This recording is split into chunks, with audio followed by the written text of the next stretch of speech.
ಜೈ ಭೀಮ್. ನನ್ನ ಹೆಸರು ಉಮೇಶ್ ಗುತ್ತೇದಾರ್ ಬಗ್ದಾಲ್, ಜಿಲ್ಲಾ ಪ್ರಧಾನ ಕಾರ್ಯದರ್ಶಿ ಆಲ್ ಇಂಡಿಯಾ ಬಹುಜನ ಸಮಾಜ ಪಕ್ಷ ಬೀದರ್. ನಾವು ದಿನಾಂಕ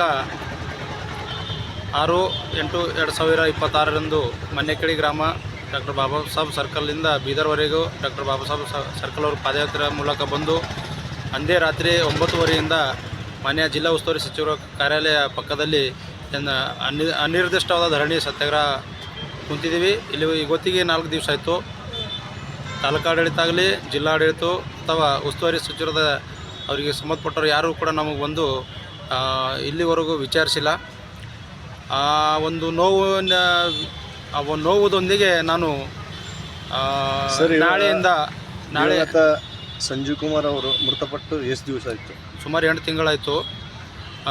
ನಾಳೆಯಿಂದ ಮೃತ ಸಂಜೀವ್ ಕುಮಾರ್ ಅವರ ಕುಟುಂಬಕ್ಕೆ ಸೂಕ್ತ ಪರಿಹಾರ ಅಂದರೆ ನಮ್ಮ ಬೇಡಿಕೆಗಳು ಈಡೇರಿಸುವವರೆಗೂ ನಾವು ನಾಳೆಯಿಂದ ಉಪವಾಸ ಸತ್ಯಾಗ್ರಹ ಏನಂತಂದ್ರೆ ಈ ಸೌಂದರ್ಯ ಮಾಧ್ಯಮ ಮುಖಾಂತರ ನಾನು ಹೇಳ್ತಾ ಇದ್ದೀನಿ. ನಾಳೆಯಿಂದ ಉಪವಾಸ ಸತ್ಯಾಗ್ರಹ ನಾವು ಹೋರಾಟ ಮಾಡೋರಂಥರಾಗಿದ್ದೀವಿ. ಇದಕ್ಕೇನಂತರ ಎಲ್ಲ ಪ್ರಗತಿಪರ ಚಿಂತಕರು, ಸಾಮಾಜಿಕ ಹೋರಾಟಗಾರರು ಎಲ್ಲರೂ ಏನಂತಂದ್ರೆ ಸಹಕರಿಸಬೇಕಂತೇಳಿ ಈ ಮಾಧ್ಯಮ ಮುಖಾಂತರ ಹೇಳ್ತೀನಿ. ಏನು ನಮ್ಮ ಬೇಡಿಕೆಗಳು ಈಡೇವರೆಗೂ ಈ ಹೋರಾಟ ನಿಲ್ಲೋದಿಲ್ಲ. ಮತ್ತು ಮುಂದೆ 15ನೇ ತಾರೀಕು ನಾವು ಸ್ವತಂತ್ರ ದಿನಾಚರಣೆದ ನಮಗೆ ಭರವಸೆ ಅದ. ನಮಗೆ 1947ರಲ್ಲಿ ಸ್ವತಂತ್ರ ಸಿಕ್ಕಿತ್ತು. ಆ ಒಂದು ನಿಟ್ಟಿನಲ್ಲಿ ನಮಗೆ ಸ್ವತಂತ್ರಕ್ಕಿಂತ ಮೊದಲೇ ನಮಗೆ ಬೇಡಿಕೆಗಳು ಈಡೇರಿಸ್ಬೋದು ಏನೋ ಅಂಥೇಳಿ ಒಂದು ಆಶಾ ಭಾವದಿಂದ ನಾವು ಮತ್ತೆ ಒಂದು ಹೋರಾಟ ರೂಪ ಬೇರೆಯೇ ಅಂತ ಹೇಳೋಕೆ ಇಚ್ಛೆ ಬಯಸ್ತೀನಿ.